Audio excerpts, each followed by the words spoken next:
Hello, fellow disc golfers. My name is Patrick Bainey. I am one of the many volunteers at Yinzer Swinging Discs, which is located in Altoona, Pennsylvania. The purpose of this video is to explain an upcoming tournament that we have. So Yinzer's is partnering up with Niche Bags to present what we call the Teams Showdown. So this is going to be at Prince Gallitzin State Park on November 10th. It is a college teams format for middle school and high school students, college students, and then there are 3 divisions of open, so those can be any member of local clubs, within the area or out of state or from wherever. So it is going to be $60 for middle school, high school, and college students, and it's $80 for open clubs, and that is per team. So it really only comes out to $15 per person for middle school, high school, and college, and then $20 for any open. So as you can see, this is not going to be PDGA sanctioned. This is a fundraising event, which is why the cost is so down. Now, why would we do this? Well, number one, it's a different type of play that we don't really get to play very often. Very rarely do I see teams except for the college play, and it looks like a blast. This would be a great chance to have a battle for local clubs, so I would love to see, folks from Pittsburgh, from Indiana, from Johnstown, from State College, from Lebanon, from, all around, from Kane. So, get your teams together, come down for a great fundraiser. If you have not been down to Prince Gallitzin, so we are making some great improvements. Right now we have about 25 tee boxes built, and we're really close to finishing. So, again, these are great bragging rights for local clubs. And last and most importantly on my side is it helps course improvements.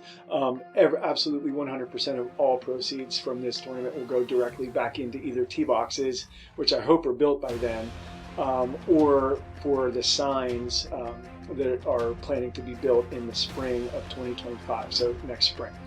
So real quickly, just to kind of go over these divisions, middle school and high school right now are chunked into one. If we get enough enrollments for each of those, or if not enrollments, but if we get enough registrations for both of those, I can break that into 2. The only thing that we need is that as long as the student graduates after 2025. So if you have younger kids playing in your club, if you know of little brothers, if you know of anyone that's in middle school or high school that would be interested in put a team together, please have them do that. Right? Next we have collegiate. Right now I have MA and FA.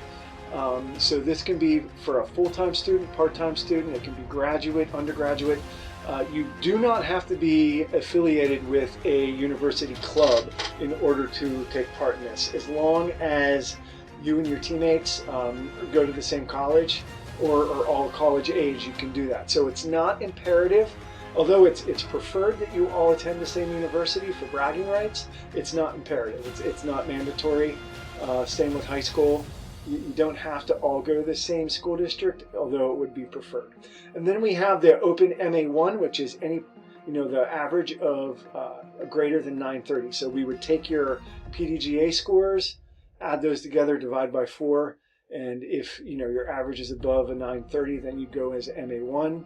If it falls between 860 and 929, you'd go in as MA2.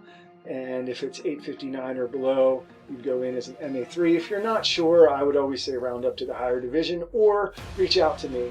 Again, this isn't PDGA sanctioned, so it's not cutthroat, but I do want it to be competitive if we can. All right. So the way that college team formats work is there's going to be 2 rounds. First round in the morning is singles play. So what we do is after that round is in, I take a look at all of your 4 teammates. I add them, all of your scores together. I divide by 4 so we can see here player 1, player 2, player 3, player 4. I added those up and it came out to be 69 points, right? If it's 0.5 or 0.75, I'll round up to the nearest whole number. If it's 0.25, I will round down. Then we'll come back, we'll have lunch. And then we'll head out for round 2. And that, what we use are 2 sets of teammates. We have both evens and odds, and that's a best ball format. And the way that works is we can see that Team Alpha over here there's 4 members, Aaron, Barry, Calvin, and David, right? So Aaron and Barry are set 1, also known as the odds, and then Calvin and David are the evens. So on hole number 1, because this is an odd number, Aaron and Barry will both tee off, right? Then Calvin and David will decide which shot is the best. So Aaron might be 350 feet down the dead center fairway, where Barry may have floated off to the left and he's stuck behind a tree. So they'll say, all right, we're going to play Aaron's. So then Calvin and David will play Aaron's. And you continue to go back and forth until that hole ends. Then on hole 2, Calvin and David both tee off, and then Aaron and Barry decide which to play. So if you're not sure how this works, because that was a pretty horrible description by me, feel free to visit collegediscgolf.com at their rules. There's a really great video out there that shows you exactly what you're doing. Then what I'll do once those rounds finish, I will add round 1 and round 2, and we will have our champions. Other key points to know, because it's only $15 or $20 per person, payouts we're not going to have payouts. It's going to be trophy only. I have a friend of mine who's a local woodworker who's putting together some pretty sweet trophies for us. There will be player packs available. Again, I will be doing everything I can to make them as awesome as I can between now and then. So hopefully that. Now, for the layouts, every division is going to be using the white tee boxes, the main tee boxes. And as a very wise ethicist once told me, let Prince be Prince. So for this, for the most part, OB is going to be very limited. Basically, it's going to be any paved road, but most of the service roads are considered inbounds. We're just going to let Prince be Prince and not add additional OB unless before then it becomes imperative for your safety or for the ecology of Prince Gallitzin. Afterward, we're going to also be having a putting and a long distance competition.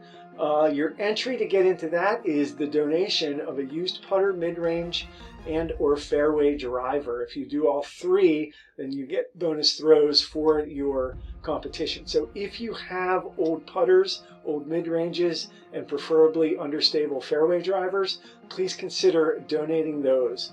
Windshred and Yinzers has been working with the Prince Gallitzin State Park quite a bit. We are putting together loaner packs to be that families, that children, that newcomers can come borrow sets from either the main office or the campground on the other side of the river or other side of the lake. And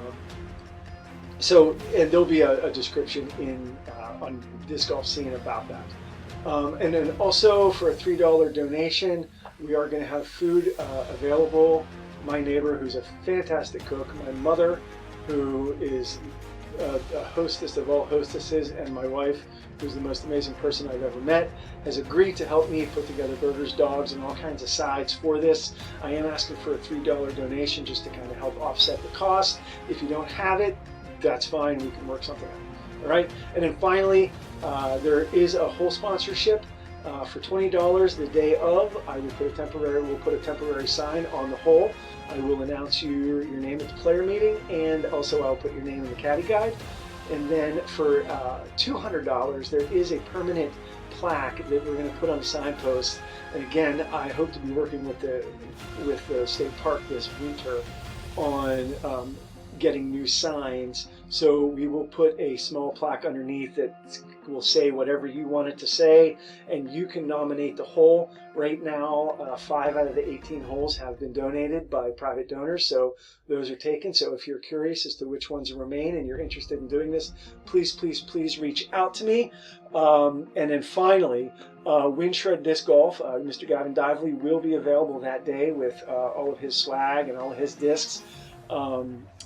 But this is really kind of one of the first and only tournaments in this area, at least at Prince Gallitzin, that he has not been running. So it's time for him to go have fun and play. In case you are not familiar, but Gavin has been the driving force behind all of the improvements at Prince Gallitzin this summer. So anytime you step on one of those new concrete tee pads, there's a really good chance that came from Windshred Disc Golf and Gavin. So he has continued his support. So while you're there, please consider picking up one of his many discs. And he does have the Prince Gallitzin stamped pixels that he still has pledged all proceeds go directly back into the course. So, a huge thanks to Mr. Gavin Dively and Windshred Disc Golf. So that's all I've got. Thank you very much. I hope to talk to you soon.